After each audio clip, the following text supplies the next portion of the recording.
Good morning. Good morning. Morning, sir. Good morning, sir. Good morning, sir. Morning, sir. Good morning, sir. Good morning. Good morning, sir. Good morning, sir. Very good morning. Very good morning. Good morning, everyone. Good morning, sir. Good morning. Good morning, sir. Good morning.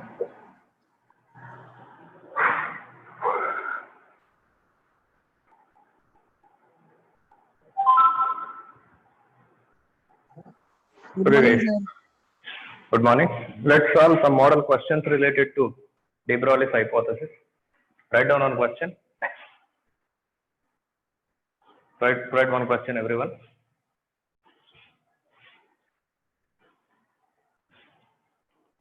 Good morning, Pawan. Okay. Right now, the mass of an electron is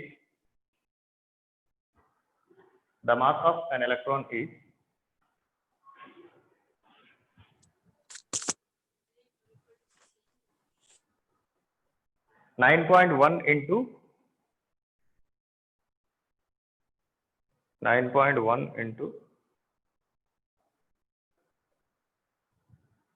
10 raised to minus 31 kg. 10 raised to minus 31 kg.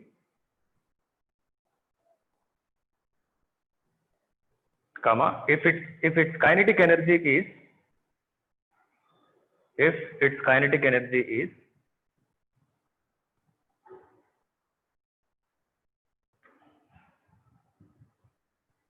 3 into 10 raised to minus 25 joules.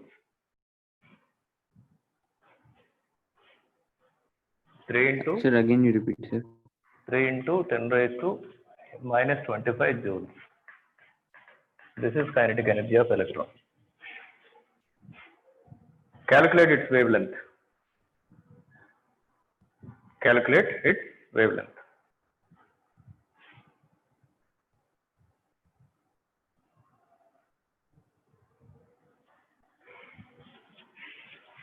So here you need to find out the wavelength, and the mass of the electron is given 9.1 into 10 raised to minus 31 kg. What is the relation between wavelength of a particle and its mass and its kinetic energy? From de Broglie's relation, lambda is equal to Wavelength equals to h by root. 2m into kinetic H by energy. root 2. Right? Yes. H by square root of 2m into kinetic energy. Substitute the values, take care of the units, you will get the answer.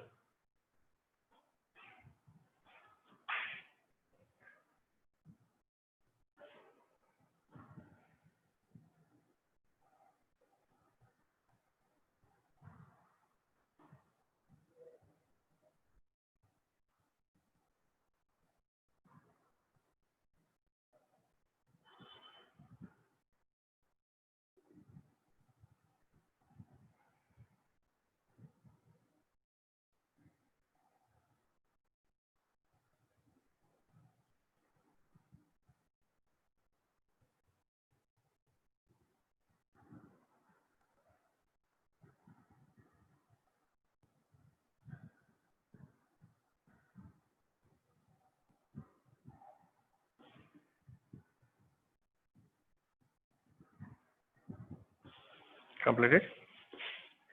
Yes, sir.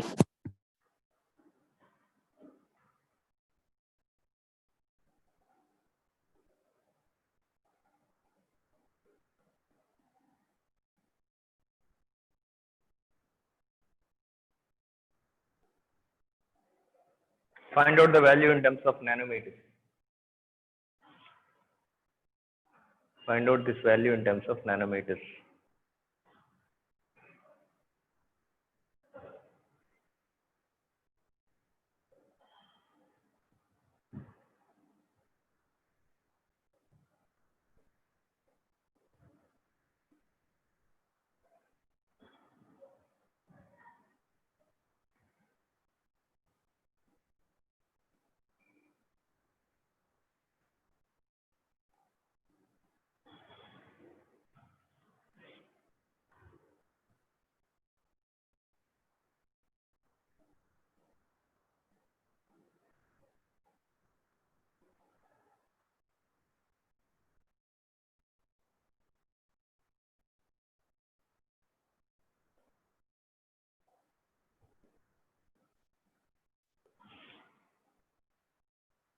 What is the answer?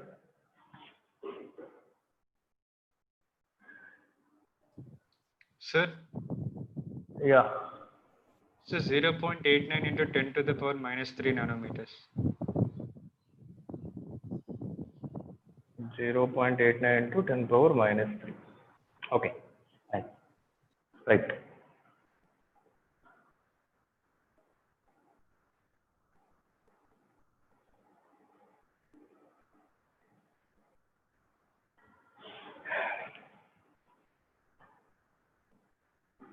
So you can tell it is simply 896, approximately 896 nanometers.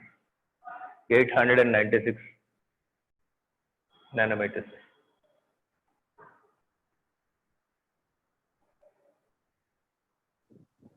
So has everyone got the same answer?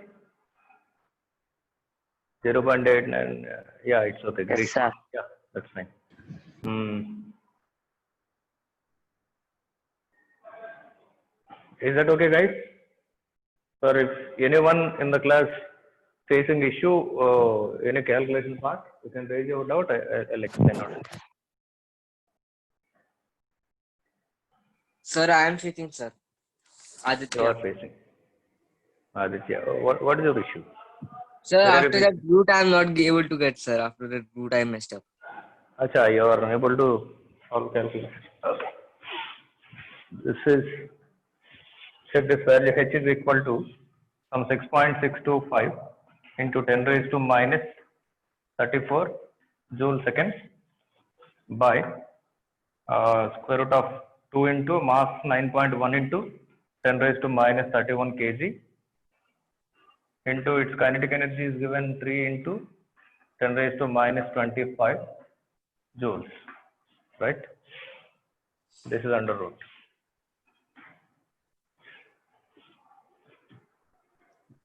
Okay.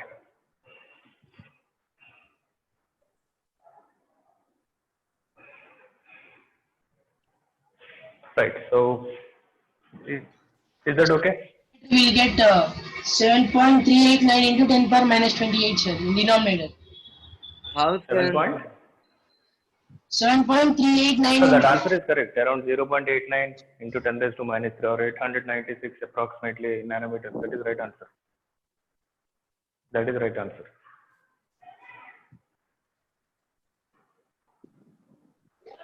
Yes, sir, I got 2200 by root 6. 2200 by Root 6 nanometer. 2200 by root 6. Yes. Okay. This many nanometers. Okay. So root 6 stands for, so it is very easy to identify. Root 6 can be taken, it lies in between root 4 and what to say, root 9, more or less. This is 2, this is 3. So its value lies in between 2 and 3, approximately 2.4. Just divide it. 2200 by 2.4. So you will get approximately 800, correct? Yes, sir. This is approximation. Sir, Yeah. I have joined now only, sir. Till now, what were you teaching, sir? Come again?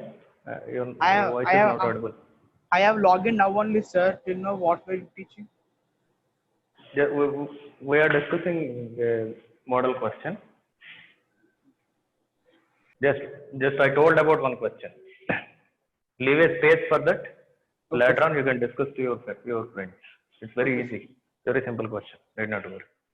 Okay, right. Okay, guys. Is that clear? I think someone said he is facing issue with the calculation. Is that okay?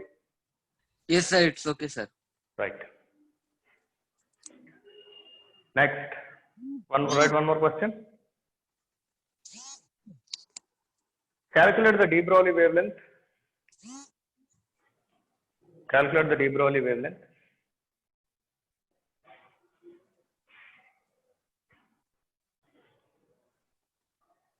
Of an electron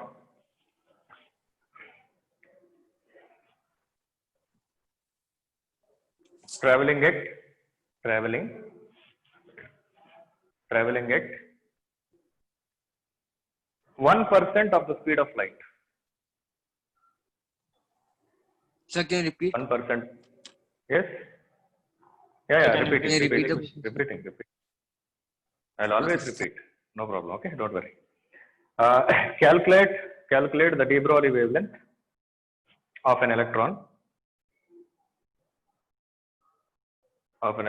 traveling at 1% of the speed of light.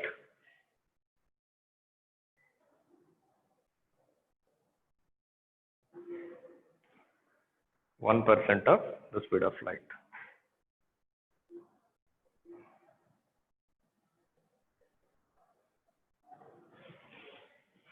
So what is the idea behind this question? Can anybody explain? Last equation, right? Lambda equals to h by mv. Okay. Yes, sir. Mass of electron 1 into 10 power minus 31 meters.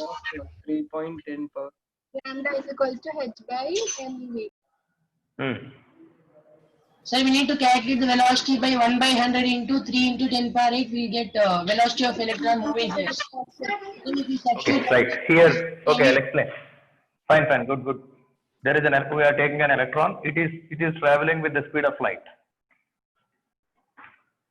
So here, just 1% speed of light it is traveling with. Therefore, velocity of electron is equal to, it is 1% of speed of light. That is 3 into 10 raised to 8 meter per second. This is the velocity of electron. And you need to find out the wavelength of that electron. Wavelength of the electron from de Broglie equation, lambda is equal to h by m into v. Substitute the values, you will get answer.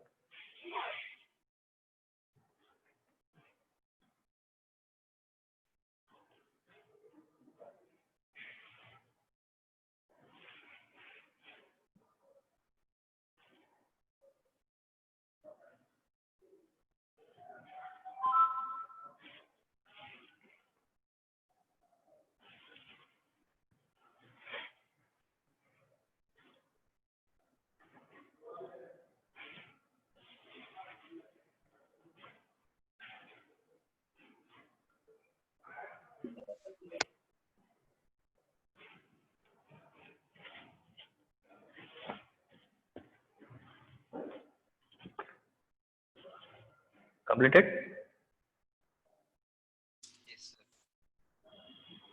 Yes, sir. What is the answer?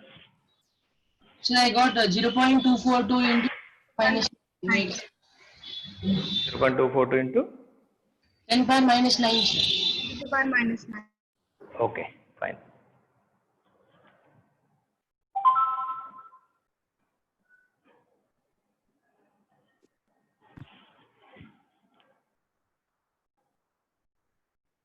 Yeah, that is the right answer. 0.242, approximately 0.242 into 10 raised to minus 9. 10 raised to minus 9 nanometers. Sir, I got it. Sir, I 10 got raised it to as minus 0. 10 raised to minus 9 meters. Sorry, it's not nanometers, it is meters. Yeah, what is it?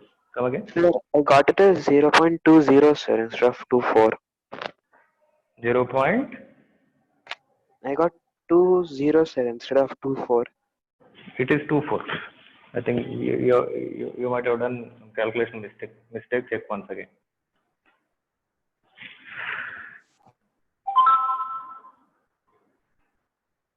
Excuse me, sir. Yeah. Sir, can you explain once again, sir? See. I was exited, sir. No problem. So when the electron is traveling with the speed of 1% of light, you know the speed of light. This is the speed of light. 3 into 10 raised to 8 meter per second is the speed of light. Take up just 1% of that speed. 1% in the sense 1 by 100. So this is now the speed of electron. The electron is traveling with this speed and it has certain mass, and you know the Planck's constant. If you substitute all the values, you will get wavelength of that electron when it is moving. That is about the question. Okay? Sir, 0.24 nanometers, sir, answer. 0.24 nanometers. Okay. 0.24 nanometers. Okay. So I got it that also, sir. Right.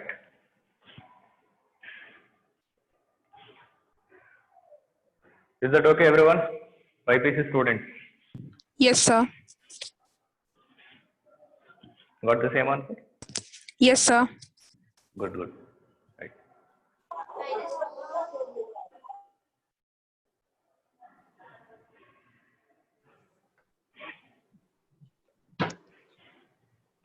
ಎಷ್ಟು laptop ಚಾರ್ಜಿಗೆ ಬರೀರ ಇನ್ನೂ ಬರಲಿಲ್ಲ Sharath, you got 0.20?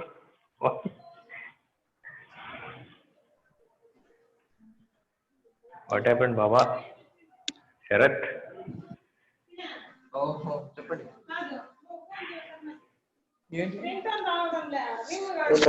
Last step Hold on mute. Hold on mute, everyone. Sriram. Sriram Rohit, hold on mute.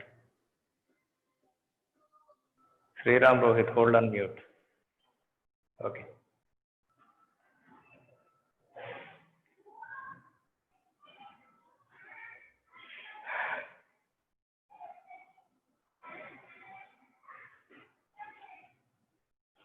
Okay. Right, one more question.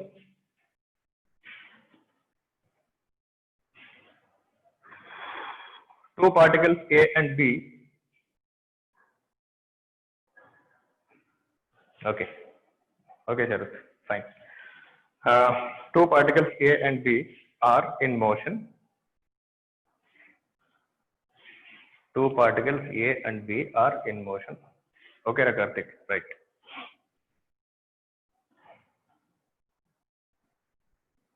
Two particles A and B are in motion. Next, if the wavelength associated with particle A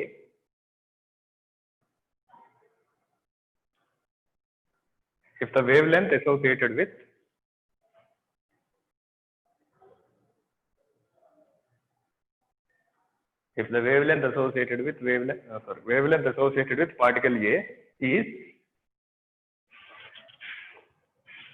5 into 10 raised to minus 8 meters. This is wavelength associated with A. 5 into 10 raised to minus 8 meters. Next, calculate the wavelength associated with particle B. Calculate the wavelength associated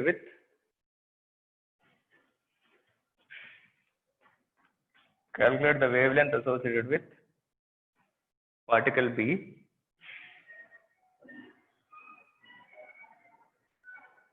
if its momentum is Please repeat once again, sir. if its momentum is half of A. If its momentum nothing but you can write M into V, which is equal to half of Sir. momentum of A. Lambda means 10 to the power negative 7. Right.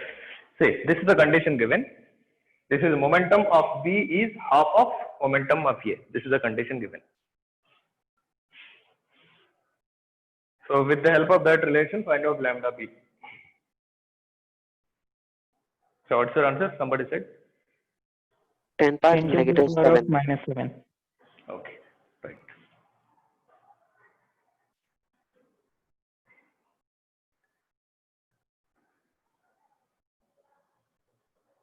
Sir, 10 power minus 6. Minus 6, sir. It is 10 power minus 7. Minus 7. Okay, sir. Minus 7 meters. Yeah. In centimeters, it's 6, no, sir. In centimeters, would it 10 to the power of be minus. fine? Power of minus 7 meters, sir.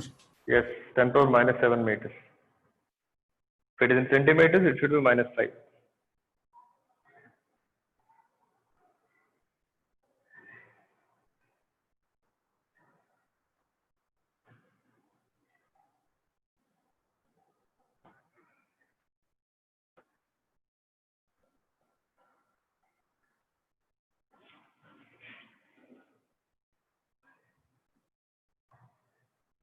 Sir, does the particle have same mass? Yeah. Yeah, you need not to bother about the mass, right? Because the relation is given together about the momentum. Momentum relation is given. Here there is no need of substituting individual masses. The relation is lambda is equal to h by mv, correct? Yes, sir. That's what I'm using, sir. I'm asking, should I put Yeah, mass? lambda a, take up lambda a, h is constant, whether it is a or b, no matter, by mv of a, and lambda b is equal to again h by mv of b. Just compare the equations, divide them.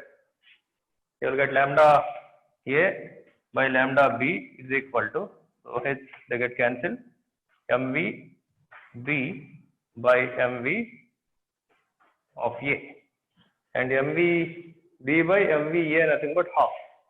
This is equal to half, correct? Therefore lambda b is equal to 2 times of lambda a, and lambda a is given, this is the value, therefore 2 times of that, therefore 10 into 10 raised to minus 8, nothing but 10 raised to minus 7 meters. Okay.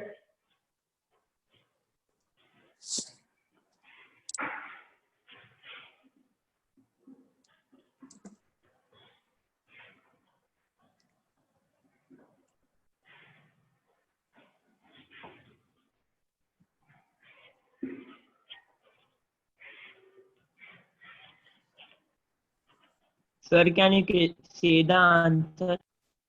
10 raised to minus 7 meters. 10 to power minus 7 meters.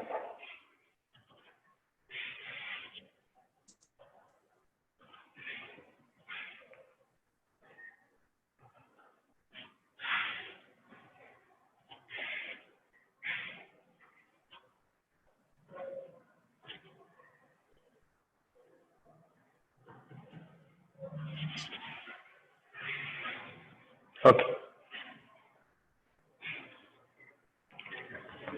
Now, next area is about Heisenberg's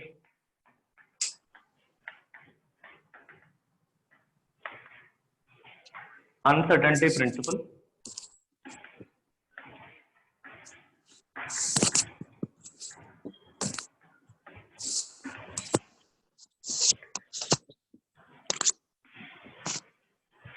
Okay, this is mainly about the quantum mechanics, and we can tell you the idea of Heisenberg's principle. This idea pushes a lot to move towards quantum mechanics in order to find out the structure of an atom, in order to understand what about the locations of fundamental particles inside an atom around the nucleus, how electrons exist around the nucleus. So what do you mean by an electron? So what about the characteristic properties of electrons? How can you understand the properties of electrons either by considering particle character or wave character? So basically the idea of Heisenberg principle is, it speaks about, suppose if you are talking about location of an electron around the nucleus, as well as its momentum, or you can tell its velocity. If you are able to find out its location accurately, simultaneously you cannot find out its velocity accurately. This is a point he mentioned very clearly. This is applicable for microscopic particles. I mean, very tiny particles like electrons. Maybe for macroscopic particles, it is possible finding out its position as well as its velocity simultaneously at a time. Maybe possible for macroscopic bodies like planets, but it is not possible for microscopic particles. Therefore, this idea straight away denies Bohr's postulates, Niels Bohr's basic idea. So Niels Bohr is speaking about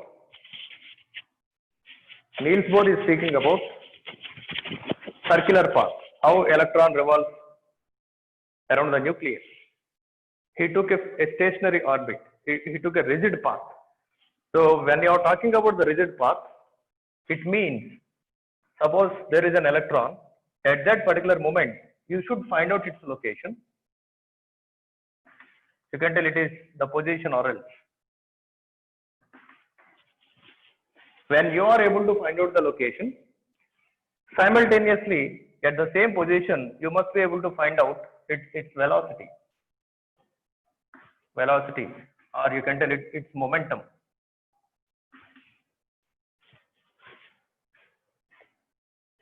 Accurately, with 100% accuracy. He tells it, which is impossible. Suppose if you are able to find out its location accurately, you cannot find out velocity accurately. You can find out velocity, but with some error, not accurate value.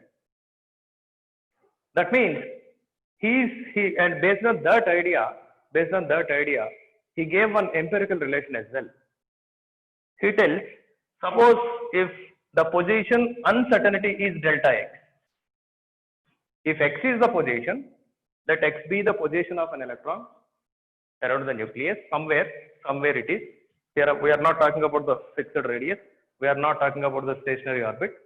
I am talking, suppose there is a nucleus of an atom, around that or somewhere around that nucleus there is an electron, and its electron location is x, if you know its accuracy.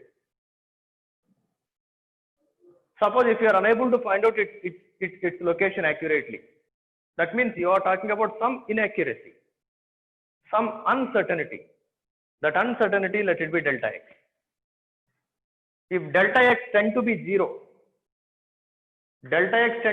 stands for its uncertainty is tending towards 0. Uncertainty tending towards 0 stands for its certainty is reaching, its accuracy is reaching. Therefore, if delta x is 0, automatically you will find out accurately x. Similarly, if velocity or the momentum is p for the same electron, velocity let it be v or the momentum is p. Momentum nothing but you can tell mass into velocity, linear momentum if I talk. And its inaccuracy. Suppose if you are unable to find its velocity accurately, so its uncertainty is considered delta v. If delta v tend to be 0, that stands for its uncertainty is tending towards 0. That means it is moving towards certainty.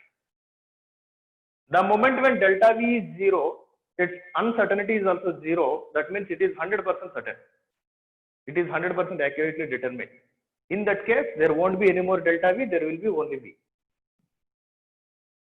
Similarly, if you are able to find out its accurate momentum, that means m into v, its momentum is considered p. Suppose if you are unable to find out its momentum accurately, that means there is definitely some inaccuracy, there is definitely some uncertainty. Its uncertainty is considered delta p, or it can also be written m into delta v, because m is the constant mass of the particle or mass of the electron. Momentum is changing just because of its change in velocity. Uncertainty in momentum is because of uncertainty in velocity, in fact, because there won't be any change in mass. Here, if delta p or m into delta v is tending towards 0, that stands for uncertainty in velocity or uncertainty in momentum is 0. That means they are moving towards 100% certainty. That means you are able to find out accurately its momentum or its velocity. So there the terminology, firstly you should have to understand before discussing about Heisenberg's uncertainty principle. It is talking about uncertainty. So again, I'll tell the statement given by Heisenberg. When you are talking about any microscopic particle like electron, simultaneously, its momentum and position can never be determined accurately. If one is determined accurately, other one will become more inaccurate. Suppose if you are able to find out its position accurately, you can never find out its velocity or momentum accurately. Simultaneously, I am talking. Simultaneously. Or if you are able to find out its momentum accurately, its position, you can never find out accurately. So there is a reason behind it. That reason we will talk later. And its quantitative relationship he gave the relation in terms of uncertainty. If delta x is the uncertainty of its moment, of its position, and delta p is uncertainty in its momentum, product of these two is always greater than or equal to ratio of two constants, h by 4 pi. This is another quantitative relationship, empirical relationship. Just like how MVR is equal to n times of h by 2 pi, and how 2 pi rn is equal to n times of lambda, we discussed under de Broglie's hypothesis, right? In the same way, this product is greater than or equal to h by 4 pi. This is another, empirical relation given by Heisenberg's uncertainty principle. So, product of here, one important thing from this equation is position and momentum, they are quite inversely proportional to each other, correct? They are inversely proportional. Here, how can you understand it's inversely proportional? Inversely proportional. By looking at this mathematical expression, you can easily understand. Uncertainty in position. Suppose if you are able to find out the position accurately, that means delta x will become 0, correct? If position is 100% accurate, if you are able to find out it accurately, its value, its position, delta x is 0, no uncertainty. If delta x is equal to 0, then what is the value of delta p? Can anybody say? Just substitute delta x equal to 0 in this equation. Delta p would become infinite. Yes. Very good. Infinity. Yes, delta p is becoming infinity stands for what does it mean? Inaccuracy in momentum is reaching to the maximum. It is reaching to the infinity value. That means it's a huge value. Uncertainty is reaching huge when it is reaching to 100% accurate. Or you can understand in another sense, for the same electron, if you are able to find out its momentum accurately or its velocity accurately, in that case delta p would become 0.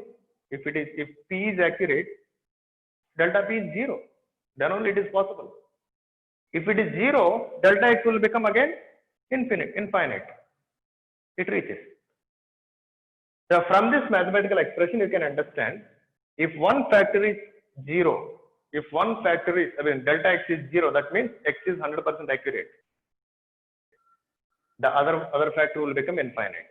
That means the other inaccuracy will become infinite. Excuse me, sir. That is the most important point you should have to understand. And from this equation, don't raise a question related to, sir, how this relation was derived. Nothing was derived. Just like I told in the beginning itself. Just like how Bohr's angular momentum was given hypothetically, and just like how de Broglie gave hypothetically that relation 2 pi r is equal to n lambda. The same way, he also took an assumption, product of any two conjugate variables is always greater than or equal to h by 2 pi. Okay, the terminology, product of two conjugate variables, at your standard you need not to go through until unless you touch quantum mechanics subject. Maybe you will study in your BTech first year. At your standard, you need not to go through some other set of conjugate variables. Here, just position and momentum, they are good enough as per your syllabus for JEE as well as for NEET. Okay. Therefore, you can see the cases. Let's say case 1. If delta x is equal to 0, in that case, delta p would become infinity. Infinite. Yes, and you can see the case 2. If delta P is equal to 0, delta X would become infinity. Delta X equal to 0 stands for position is 100% accurate. In that case, inaccuracy of momentum is reaching maximum. Delta P equal to 0 stands for momentum is accurate, at simultaneously at the same time inaccuracy in the position is reaching maximum. Therefore, one is able to find out, if one factor is able to find out accurately, another factor inaccuracy is reaching its maximum at the same time. So this point clearly denies Bohr's postulate, that fixed path. Suppose simple thing. If Bohr's postulate is correct, if you know the location of an electron at a particular, if you know the 100% accurate its location, at every instant, you must know the location of an electron. Then only you can find out the fixed path. Suppose this is a nucleus. In the beginning, suppose electron started revolving around the nucleus from this point. So in the first second, the location is this, next second location is this, next second, and so on. If you join all the points, you will get the circular path. That means at each and every second, continuously, you are able to find out its location. As well as per the Bohr's postulate, you are able to find out its velocity as well. Even we have seen the derivation also. You know the location and you know the velocity accurately as per Bohr's theory. But the question comes, suppose there is an electron, if light is applied to this electron. As per Bohr's theory, this electron accepts only quantized values of energies. It does not accept all kinds of supplied light energies. Suppose if you are able to give 10.2 electron volts of energy, it will move to the second orbit. It jumps to the second orbit. That's what Niels Bohr said. And again it comes back and results a spectrum. That's what we studied about emission spectrum. If it is the case, when light hits the electron, light consists of photons. It is small energy packets as per Planck's quantum theory. That means you are supplying light particle, packet nothing but particle, right? You are hitting an electron with a packet of energy, or with a pack of you can tell a particle. When a particle is hitting electron, if you think electron is also a particle, that electron will be displaced 100%, because electron is much lighter particle. If light hits the electron, that electron cannot stay anymore at that location. It has to be displayed before excitation. I'm talking before excitation.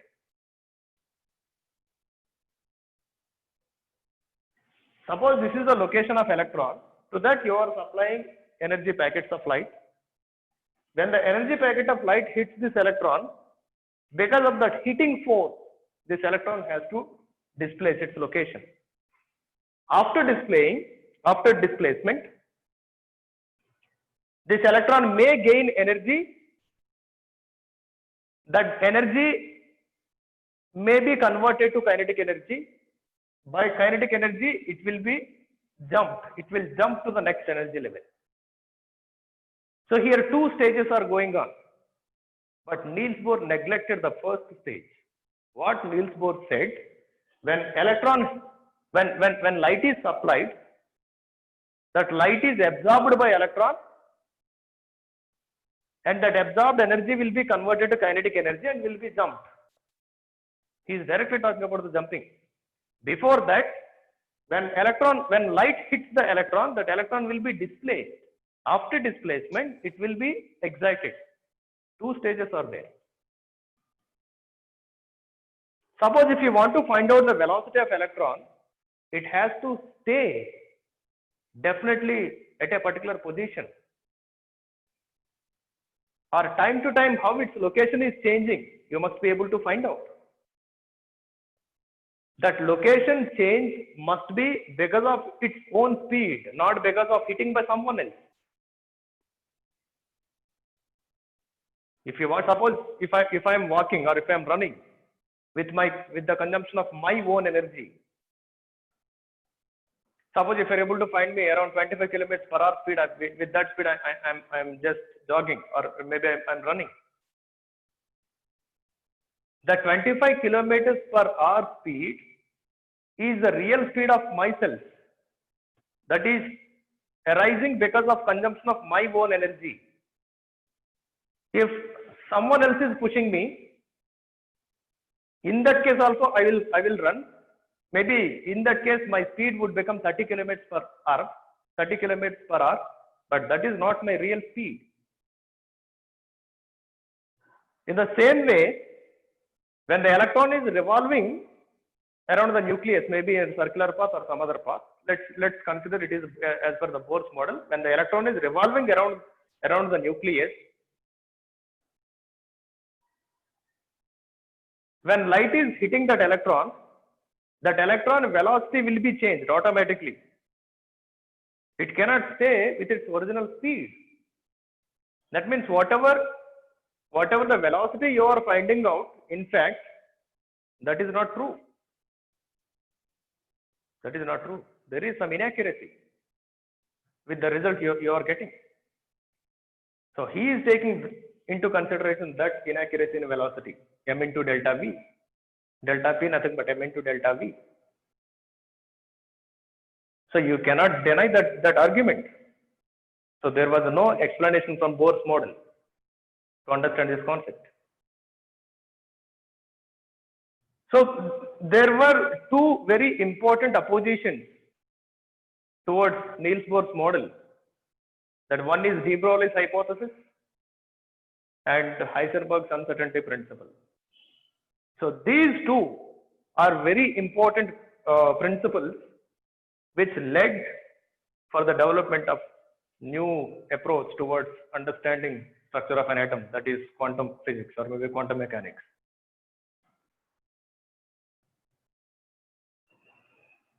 So this is about Heisenberg's uncertainty principle, and based on this Heisenberg's uncertainty principle, you can first go through the theory given in the textbook. If you find any, you may find out some terminology, perhaps you cannot understand them. I will discuss in the next class in detail about all the terms given in the textbook about Heisenberg's uncertainty principle. Now, any doubts? Yes, excuse me, sir. I have doubts, sir. Yes. Is this applicable to subatomic particles, sir? Yes.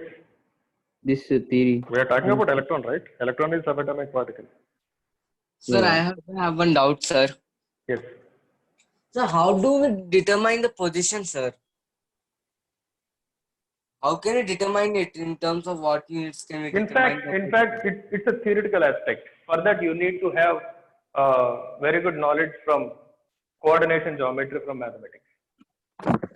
There Okay, are we are making approximations. axes. They're all approximations. In fact, suppose you're taking, this is the nucleus and its location is considered 0, 0, 0 from the set of all three coordinate axes. This is through the x-axis, the location is considered 0 units. Maybe through the y-axis, the location is considered 0 units, and through the z-axis, maybe pointing towards you, its location is considered 0.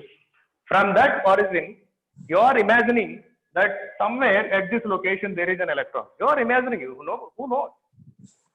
Who can see the location of electron? It's impossible, right? Because if you have to watch the location of electron manually, maybe with your naked eye, you cannot see in the darkness, right? That Yes, electron must be hit by we can see only in the presence of light. Light in the sense, again, energy packet. The moment when light hits electron cannot stay at that location. It cannot say it at its original location. That is being displayed. Displaced. Therefore, you cannot observe. You can never observe location of electron because such a smaller particle it is. If you believe it is particle, of course we have to believe because there are some properties of electrons like quantization. You need to understand only with the help of particle nature, like Planck's Planck's quantum theory, followed by photoelectric effect. They are all supporting particle character as well as wave character also. So but you are believing, even though you cannot watch it, you are believing maybe at this location where you can see maybe 1, 2, 1 with the coordinate coordinates along the x-axis from the origin. It is there with the distance of 1 unit. Along the y-axis maybe with the distance of 2 units. Along the z-axis maybe with the distance of again 1 unit. That is the location you are believing. Whether it is true or not, we don't know. Nothing is accurate nothing is accurate in the sense its location, either its location or its velocity, we don't know accurately. That is why there is no point of speaking about accurate speed around the nucleus, accurate radius from the nucleus, fixed orbit around the nucleus. There is no point. It is meaningless. That is why people started thinking in terms of probability. We can estimate only through the probability concept. Probability itself says inaccurate. We try to reach the accuracy. We will try to reach. So that here, suppose I'm imagining there is a chance of existing electron at this location with the 3 set of coordinates. Whether it is correct, it may be correct, may not be correct. If you go through some probability calculations, suppose if you get more than 80% chances, probability nothing but chances, right? If there are more than 80% of the chances that electron may exist at this location, we believe that maybe yes, there is a chance of existing, but still we are uncertain. Still we are not sure. So that to find out the location of electron around the nucleus, we should have to accept only probabilities, only the chances. That is why that orbit concept is completely discarded. No more acceptance. Thereafter, people like de Broglie and Heisenberg, after their proposal, that stationary orbit concept is completely discarded. But of course, to understand a single electron system, still we believe we follow Bohr's model because that is okay for single electron system. Mostly, even though the assumptions are not matching to each and every system, even though the circular path and all, they are not accurately matching with remaining systems. But fortunately, even for multi-electron systems, after all finding out through the probability calculation, after Heisenberg, we will discuss another important principle that is called Schrodinger's wave equation, which is the revolutionary discovery, or you can say theoretical approach towards understanding structure of an atom. That was by Schrodinger, Erwin Schrodinger. So Schrodinger's wave equation, we will talk about it as well. When you go, that is purely based on probability concepts. Sir? One second. That is purely based on probability concepts. Even through calculations of probability concepts, all the results what Niels Bohr got for single electron system, the same results are coming out even from the probability concept. That is why, even though Niels Bohr postulates are not validating for multi-electron systems, whereas this probability concept is validating for even multi-electron systems. So probability concepts like Schrodinger's wave equation, Heisenberg's uncertainty principle, and de Broglie's wave equation, These three principles are completely validating for any system, whether it is single electron system or multi-electron system. But the result what you are getting by applying Schrodinger wave equation is, for a single electron system, the same result Niels Bohr also derived. That means Niels Bohr's results are matching to probability concepts as well, but only for single electron system. That is why we are not denying completely the Bohr's postulates. We still follow them.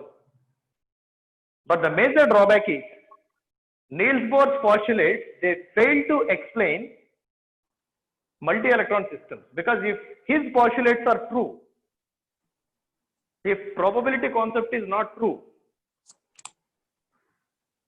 probability concept should fail to explain the multi-electron system, and Bohr's concept should get success to explain the multi-electron system, but it is not happening.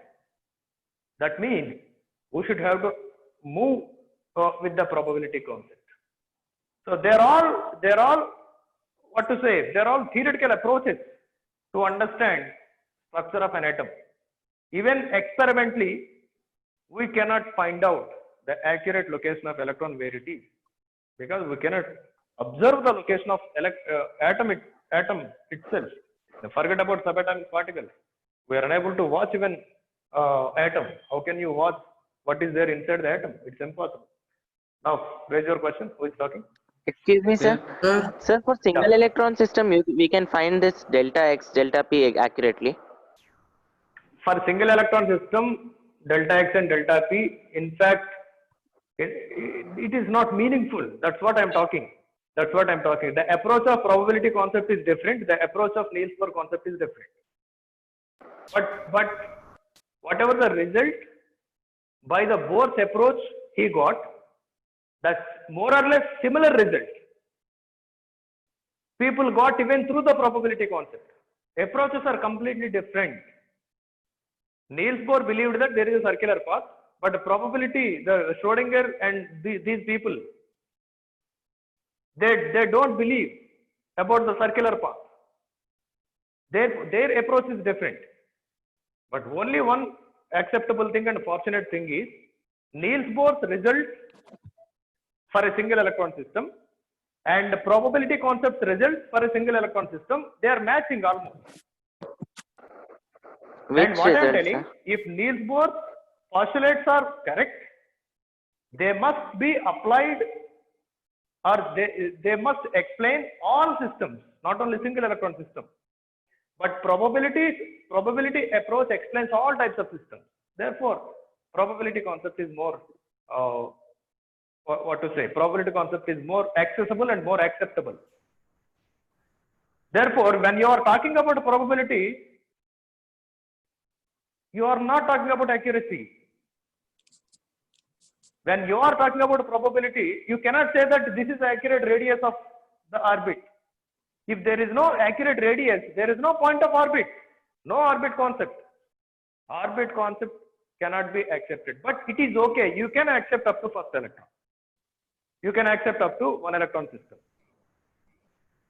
Understand? Yes, sir. Thank you. Sir, so in one electron system, orbit concept. Each and every one's perception is different. Don't try to mess up one principle with another approach. Don't try to mess up de Broglie's hypothesis with Bohr's model. His approach is different. His approach is different. And don't try to mess up the Heisenberg's principle with Bohr's model. His approach is different. His approach is different. The thing is, whose approach explained better? That only we need to discuss. Okay? Excuse me, sir. Excuse me, sir. On an electronic level, sir, like the electrons are really fast. So how can we even pinpoint the location of an electron? Like, suppose we cannot. That's what we are talking, right? We are talking just about probability. There are 80% chances that it can exist at this location. So At every fraction of second, it changes its location. It's highly impossible. You cannot find its value accurately. So the Here, velocity Niels Bohr derived the velocity by taking a solid assumption that Centripetal force, he strongly believed first thing electron as a particle. And he strongly believed that it fixedly maintaining the distance, but certain distance from the nucleus. He believed those assumptions. That is why he could easily give some derivation. But the assumptions themselves are not correct. How can you tell electron is a particle? It can be wave also. So like the velocity of electron makes sense, but its position doesn't make sense. Like finding the electron's velocity Yes, makes yes. sense. Yes, yes. Sir, sir, Yeah. is the electron here considered as wave character or particle character? Both dual character. Then how can we find the place, sir, if the wave character is placed? That is the reason. That is the reason. But Niels Bohr could not consider wave character. He considered particle. That is why he gave accurate location and accurate velocity, accurate radius. Understand? Sir, what is the trajectory of an object? Trajectory. This trajectory word you will mostly experience in physics. Trajectory. Don't you know what you mean by trajectory? No, sir. It is suppose you are the one. The path. Yes, suppose you are throwing a ball with certain speed. Maybe it is moving like this. This is called Like its trajectory. parabola. This is called its trajectory. It's not parabola.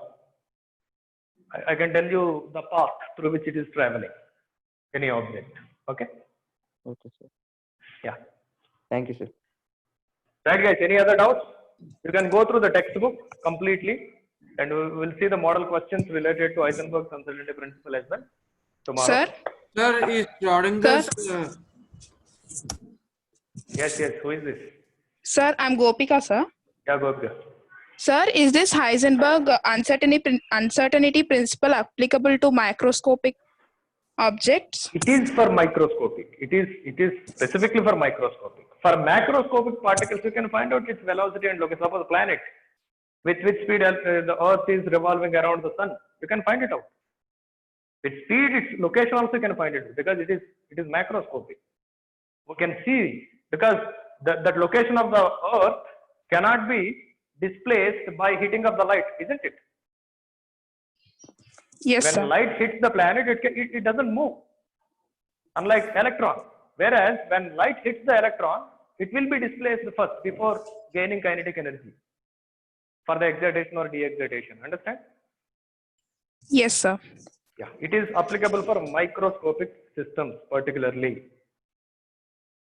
For macroscopic, what will happen? This delta x will become, delta x and delta p both will tend to become zeros for macroscopic.